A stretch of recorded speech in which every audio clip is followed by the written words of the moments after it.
कल्पना कीजिए 241 लोगों से भरा हुआ एक विमान आसमान की ओर उड़ान भरता है। सबकी आंखों में सपने हैं, उम्मीदें हैं, और कुछ ही सेकंडों में सब कुछ राख में बदल जाता है।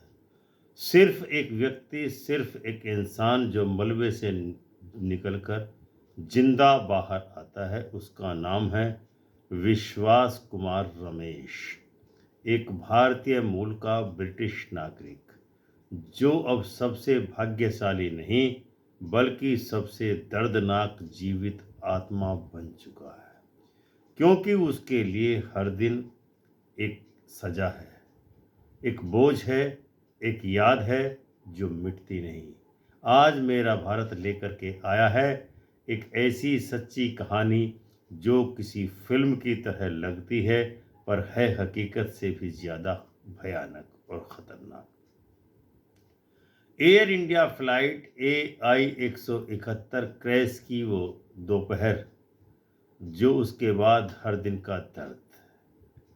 12 जून 2025 की दोपहर के अहमदाबाद के सरदार वल्लभ भाई पटेल अंतर्राष्ट्रीय हवाई अड्डे पर एयर इंडिया की फ़्लाइट AI-171 लंदन के लिए उड़ान भरने वाली थी।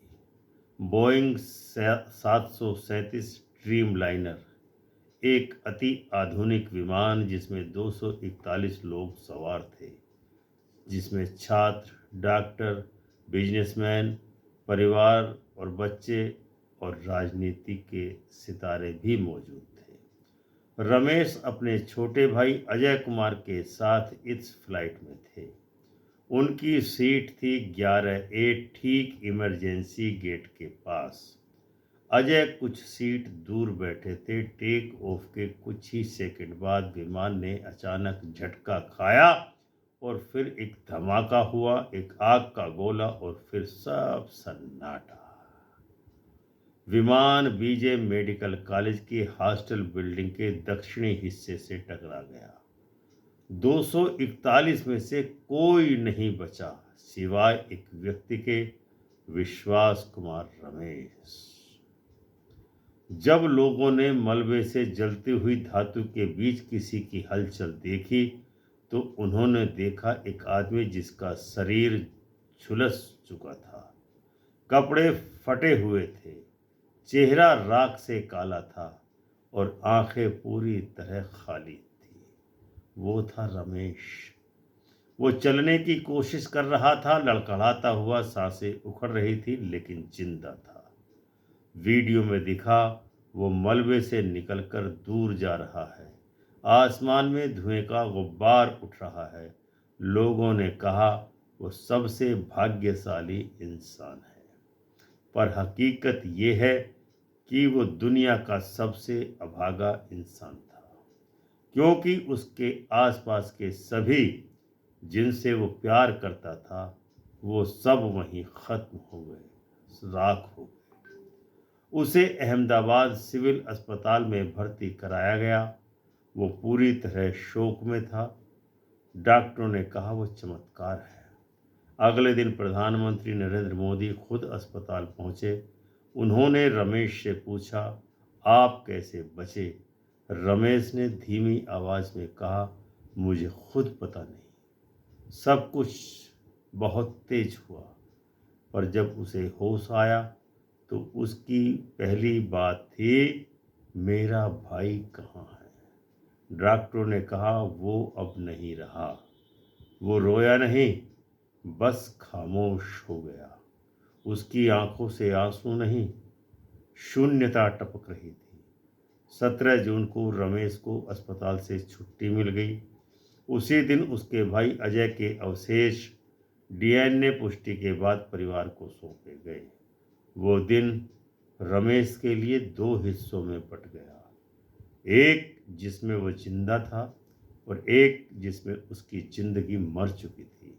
जब वो इंग्लैंड के लिसेस्टर में अपने घर लौटा तो परिवार ने उसे लक्की कहा, पर वो खुद को अपूर्ण सा महसूस करने लगा। BBC से बातचीत में उसने कहा, अब मैं अकेला हूँ। मैं अपने कमरे में अकेला बैठता हूँ, न पत्नी से बात करता हूँ न बेटे से। उसकी माँ महीनों से दरवाजे के बाहर बैठी रहती है, कुछ बोलती नहीं, बस शून्य में देखती रहती है। रमेश अब ट्रोमेटिक स्ट्रेस डिसऑर्डर पीटीएसडी से जूझ रहा है। वो कहता है, मैं रात में नींद से चौंक कर उठ जाता हूँ। मुझे आग की आवाज़, इंजन की आवाज़ और मेरे भाई की चीखें सुनाई देती हैं। वो अब चल भी मुश्किल से पाता है। मेरी पत्नी मुझे सहारा देकर चलाती है। वो कहता है उस कि मेरी पत्नी मुझे सहारा देकर ही चलाती है। उसका मनोचिकित्सक बताता है वो हर दिन उस पल को जीता है। वो हर बार उस हादसे में फिर मरता है। उसकी माँ बोलती नहीं, उसका बेटा उसे पहचानता नहीं और वो खुद अपने चेहरे में मैं नहीं ढूंढ पाता। एयर इंडिया, जो अब टाटा समूह के स्वामित्व में है, ने रमेश को 21,500 पाउंड लगभग 22 लाख का अंतरिम मुआवजा दिया। उसके वकीलों ने इसे बेहुदा अपमानजनक बताया है, क्योंकि सवाल पैसे का नहीं, सवाल जिम्मेदारी का है। भारत की aircraft accident investigation bureau AAIB की प्रारंभिक रिपोर्ट कहती है कि विमान के दोनों इंजनों में ईंधन की सप्लाई अचानक बंद हो गई थी। मतलब यह तकनीकी गलती नहीं थी, बल्कि मानव त्रुटि का मामला हो सकता है। तो ऐसे में सवाल उठता है कि जिम्मेदारी किसकी? क्या यह एयरलाइन की गलती थी? क्या टेक्निकल इंस्पेक्शन में लापरवाही हुई या कोई बड़ा सिस्टम फेल्योर हुआ? जांच अभी जारी है, पर AI 171 का नाम अब इतिहास में सबसे भयावह हादसों में जुड़ चुका है। जो फ्लाइट जो ड्रीम लाइनर कहलाती थी, वो उस दिन नाइटमेयर बन गई। मीडिया और जनता की संवेदना बनाम सिस्टम की चुप्पी क्या कहती है? शुरुआत में मीडिया ने रमेश को लकी मैन कहा। सोशल मीडिया पर ट्रेंड हुआ मिरेकल मैन ऑफ इंडिया। लेकिन 2 महीने बाद सारी सुर्खियां मीडिया से, प्रिंट मीडिया से, इलेक्ट्रॉनिक मीडिया से गायब हो गई। अब न कोई कैमरा है, न कोई रिपोर्टर है। रमेश के शब्दों में, अब कोई फोन नहीं करता। सब भूल गए हैं कि मैं अब भी जिंदा हूं और मरने की कोशिश कर रहा हूं हर दिन।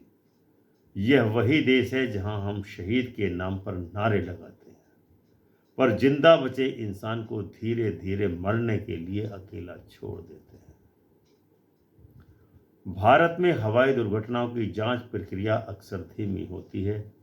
AAIB की रिपोर्टों को सार्वजनिक करने में महीनों लग जाते हैं, पर सवाल यह है, क्या सिर्फ रिपोर्ट आने से न्याय मिल जाएगा?